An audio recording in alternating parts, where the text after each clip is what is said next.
আপনি কি জানেন রাস পূর্ণিমা কেন পালন করা হয়? এটি এমন এক রাত যখন শ্রীকৃষ্ণ নিজেই অসংখ্য রূপ ধারণ করে প্রতিটি গোপীর সঙ্গে নৃত্য করেছিলেন।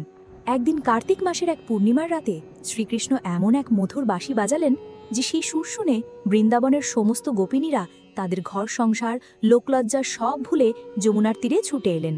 তারা প্রত্যেকেই চেয়েছিলেন কৃষ্ণকে একান্তই নিজের করে পেতে। চাঁদের আলোয় গোবর্ধন পর্বত জেলা সোনার মতো ঝলমল করছিল। তখন কৃষ্ণ বললেন, এসো, এই রাত শুধু সঙ্গীত আর প্রেমের। তিনি এমন লীলা দেখালেন যা মানব বুদ্ধির বাইরে। তিনি এক রূপ থেকে বহু রূপ ধারণ করলেন এবং প্রত্যেক গোপিনীর পাশে এক এক রূপ ধরে এমনভাবে নৃত্য শুরু করলেন যে প্রত্যেক গোপিনীই ভাবলেন কৃষ্ণ শুধু তার সাথেই নাচছেন। আকাশ থেকে দেবতারা ফুল বর্ষণ করলেন আর ব্রহ্মাণ্ড থেমে গেল সেই ঐশ্বরিক প্রেমের সুরে।